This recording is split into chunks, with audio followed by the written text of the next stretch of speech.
ओम श्री परमात्मने नमः। गीतारे आत्मार अमरत्व और तत्व अवतारवाद विशेष भाव में प्रस्फुटित होइथिबार देखा जाए।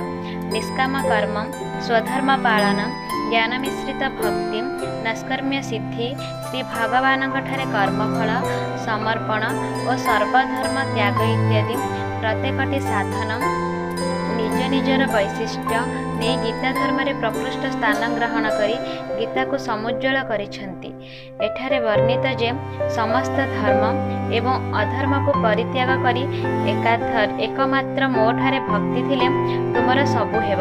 एपरि दृढ़ विश्वास रे विविध अधीनता त्याग करी एकमात्र मोर शरणागत हुआ, ताहेले मु तुमको समस्त पापर मुक्त करिबी। शोक कर नहीं। यह ही गीतार श्रेष्ठ उपदेश और सर्वसम्मत वैशिष्ट्य। आज आम श्रीमद् भागवत गीतार प्रथम अध्याय अर्जुन विषाद जोगर 41 एवं 42 नंबर श्लोक विषय जानिबा। अधर्माभिवत् कृष्णं प्रदुष्यन्ति कुलस्त्रियः स्त्रीषु दृष्टासु वराष्णेय जायते वर्णशङ्करः शङ्करो नरकायिव गुरुकुलज्ञानं कुलस्य च पतन्ति पितरो ह्यसं लुप्तपिण्डोदकक्रियाः।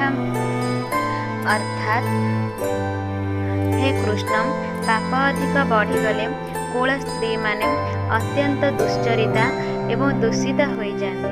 हे वाष्णेय, स्त्री माने जेतेबेले दूषित हो जिवे से माने सेतेबेले अधम वर्ण पुरुषों सहित मिलित होई अवैध संतान जन्म करिवे, जो संतान मानकु कि वर्णशंकर संतान कहुए। पुनः कुलनाशकारी मानकु तथा कुल को नरक को नहीं जीवा लगी ही वर्णशंकर जात होता है। पिंड क्रिया और जलदान क्रिया लुप्त होबारु पितृलोक माने श्राद्ध एवं तर्पण वंचित होई अधगति को प्राप्त हुअन्ति। अर्थात कुलक्षयकारी मानकर वर्णशंकर जात कराउथवा दोष गुड़िक जोगु सनातन धर्म व कुल धर्म विनष्ट हो जाए।